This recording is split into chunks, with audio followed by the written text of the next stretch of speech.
Hi, greetings everyone. This is me, Dr. Aditi Vari, today again. Today we'll be talking about gambling disorder, and then we'll also talk about alcohol disorder and Wernicke's encephalopathy and Korsakoff psychosis. As always, I like to start saying that in this video, I'll try to cover most of the things that will be asked in the competitive examinations like USMLE PLAB or NCLEX. So, and also if you feel the speed of the video is slow, then you can always increase the speed in YouTube, okay? And what I suggest is that if while going through this, as soon as you finish watching this video, you can just look into your textbook and then write anything that's important there, and I think in that way you will memorize the things quite faster. Okay, let's move ahead. So today the first topic is gambling disorder.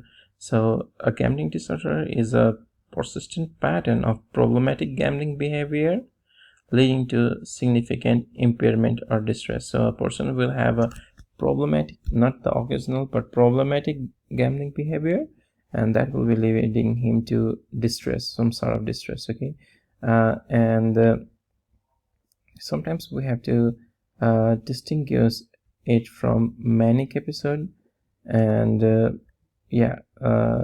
sometimes the person having the mania also goes to the gambling and does a lot of gambling. So instead of diagnosing that patient as an isolated gambling disorder, we'll rather diagnose that as a bipolar disorder. It's not all bipolar disorder patients have gambling features, but those who have, we have to be specific to diagnose first the bipolar, or let's say to differentiate first the bipolar, and then only if it's ruled out, then we can go for the gambling disorder in such a specific type of cases. So the core diagnostic criteria is that you have to meet greater than 4 of the following criteria within last 1 year. Okay, those are preoccupation means persistent thoughts about gambling activities, planning next gambling venture, or thinking of ways to get money from gambling. So you have to always, the person must always have a preoccupation about gambling. And yes, and the next thing is tolerance, needs to gamble with increasing amounts of money to achieve desired excitement level. So tolerance, as in case of drugs or substances, the person also has a tolerance for gambling. So he always feels like increasing the amount of money to achieve desired excitement level. Okay, so if previously he used to have fun with just $500 going to the casino, sometimes he used to lose, but then now he won't be happy with just the $500 and 30 hours of playtime, 30 minutes of playtime. Rather he would like to go for $5,000, $3,000, and so on.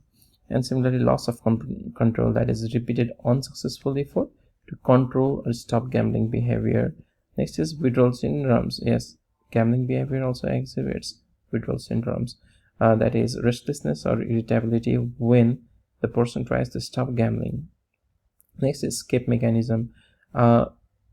Sometimes the person also in order to be relieved from the low mood, or let's say from guilt, from anxiety, depression, the person will adapt the gambling mode in his activities in his daily life. Okay, and even that is counted as one of the criteria. Chasing losses. So after losing money, he returns another day and again another day to recover the losses. So that's a chasing behavioral pattern. So when person meets these criteria greater than 4 of the following within last 12 months, then we can say has a gambling disorder. But for that we must always first differentiate it. Let's say that it is not a bipolar one. Additional clinical markers include deception, patient lies to family members, therapists, or other to conceal the true extent of gambling involvement. So jeopardized relationship. The patient's relationship will be jeopardized. He will gamble not just with the money or with the sports, even his job opportunities, his interpersonal relationship with the family members, or his significant other, a spouse, will be ruined because of this. And the person will also eventually start getting financial dependence. Okay, relies on other for providing money, and just be in a desperate financial situation. So as I said earlier, must rule out manic episode as the underlying cause of excessive gambling behavior before making the isolated diagnosis of gambling disorder. Now, the treatment approach is basically psychotherapy. Psychotherapy is the cornerstone for the treatment for gambling disorder, where we focus on cognitive behavioral approaches and relapse prevention strategies. Yes, we can also go with motivational interviewing. Also, like Alcohol Anonymous, there is Gamblers Anonymous. These are the support groups that is available in the society. So the physician, the psychotherapist, can link the patient with this alcohol or let's say Gambler Anonymous, so that they boost or they share their stories, how they cope up, how they eventually lifted up themselves from this gambling addiction. So yes, this is one of the social group, support group, and the physician or the psychotherapist can link the patient to this Gambler Anonymous, and where the members of this anonymous community, they boost the confidence, or they share their side of the story to just give up the gambling addiction. Yes, and now we'd like to move on. We talked about before moving on, we talked about what is gambling disorder, what are the criteria of gambling disorder, and also what is the treatment approach, and one important thing, always first rule out the bipolar disorder before diagnosing gambling disorder. The next topic is alcohol use disorder. Most of the things regarding alcohol use disorder we have talked in other videos, but here we'd like to talk about some specific conditions, like a thiamine deficiency, when the person is on alcohol for a long time. There may be Wernicke-Korsakoff Syndrome, and we have to know specific here. We will read this in Psychiatry because there is something related to the memory thing. So this topic is also included in Psychiatry.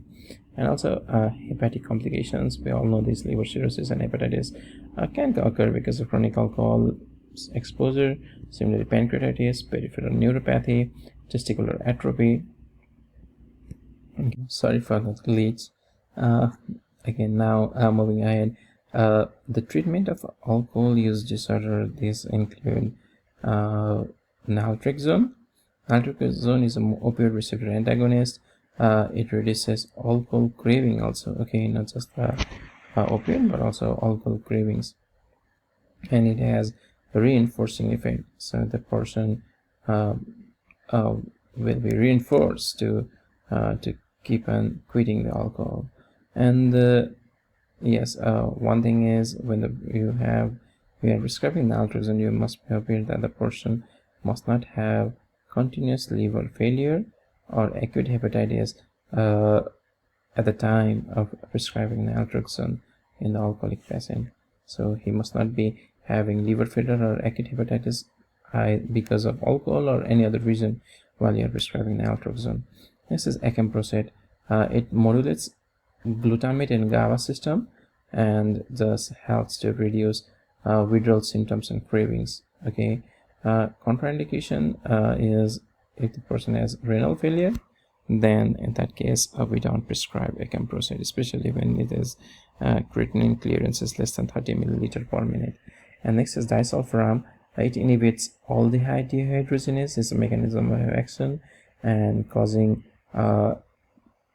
excessive aldehyde in the body. Aldehyde is a mechanism when the alcohol is acted upon by alcohol, dehydrogenase is resistant to aldehyde, and aldehyde by aldehyde dehydrogenase and subsequent product. So when there is inhibition of aldehyde dehydrogenase, there will be excess amount of the aldehyde in the body, and that leads to unpleasant reaction in the body and creates aversive conditions. Okay, and because of that, the patient feels like, no, I'm not gonna take the alcohol because I feel nauseous, or let's say I don't feel good. So the patient stops taking alcohol. Uses for this, patient really requires a strong commitment, and there must be a very good monitoring also. And as I said earlier, there is Alcohol Anonymous, same like Gambler Anonymous, and these are the peer group support programs, and we can also take help of this thing. These anonymous group members just to facilitate the patient for being boosted or for being motivated from other alcoholics, not just to quit alcohol, and so that they can also learn from other stories. Now we talked about what are the different drugs we use for alcohol, chronic alcoholism, like Naltrexone, Acamprosate, and Disulfiram. And now we'd like to move about the two specific complications related to psychiatry, somewhat related to psychiatry for chronic alcoholism, and one is Wernicke's encephalopathy. So in alcoholics, there will be thiamine deficiency. Thiamine is vitamin B1, and because of this, especially when there will always be thiamine deficiency, and if the person is, let's say, unconscious, is because of alcohol or something or other substances in the street, and he has been taking alcohol, but you don't know he was in the street and was brought to the emergency, and at the time, as a coma cocktail, if you push the dextrose into the body, then only the dextrose into the body, then that leads to more severe and a more faster depletion of thiamine in the body. So this leads to a condition called as Wernicke's encephalopathy. Okay, and so always we have to, whenever the person is in unconscious brought to the emergency, if you are trying to push the dextrose, just thinking that, okay, as a part of the coma cocktail, or let's say if the unconsciousness was because of low sugar, then that will be corrected by the dextrose, right? But instead of giving the dextrose first, we must always give thiamine first, so that the person will not land into the Wernicke encephalopathy. So Wernicke encephalopathy, it's we say is two stages, because sometimes Wernicke encephalopathy comes back to back with Korsakoff syndrome. But let's learn Wernicke encephalopathy first. So it's a Wernicke encephalopathy is acute and potentially reversible phase. Okay, in which there is the classic triad of confusion, ophthalmoplegia. Ophthalmoplegia includes paralysis of eye muscles, nystagmus, and gaze abnormalities, and ataxia, that is gait disturbances. So the brain will be spinning, let's say, to remember, brain will be spinning because he is in confusion, eyes will be spinning, let's say, nystagmus, and the body is spinning, let's say, ataxia. Okay, just to remember. So this is the thing. If the chronic alcoholics, if we push dextrose into their body instead of first giving the thiamine and then the dextrose, then what happens is that if you just push the dextrose first, then the whatever the thiamine was there, already the patient with chronic alcoholism had low thiamine. So now when you push the dextrose first, the thiamine level more decreases, and that leads to Wernicke encephalopathy. And sometimes Wernicke encephalopathy progresses to Korsakoff syndrome, and once it progresses to Korsakoff syndrome, it is often irreversible phase. Okay, you don't get reversed back to the normal brain functions in terms of these manifestations. And the manifestations include severe memory impairment, particularly interrogate amnesia, confabulation. The person will, since the person has, let's say, a memory impairment, he will now fabricate or feel the memories with fabricated words or fabricated thoughts, to just make a complete sentence or something like that. And there will be always the personality changes, like is apathy, loss of insight, behavioral alterations.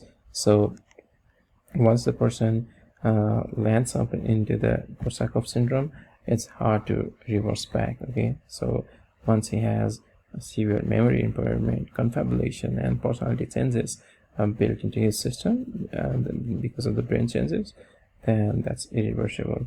So whenever you are trying to treat the patient, always remember it's just a clinical pearls. Always remember administer intravenous thiamine first, and then the dextrose if needed. Okay, these are the doses of thiamine. And yes, just to prevent the encephalopathy. I have repeated that a lot of times, and this is really important questions. You often see the questions from this topic into the examinations, less from gambling disorder but more from alcohol, either Naltrexone, Acamprosate, or yes, either from this Naltrexone, Acamprosate, or Disulfiram. Some of the questions, either mechanism of Disulfiram, or if the person has liver disease and hepatitis, if he is chronic alcoholic, do you give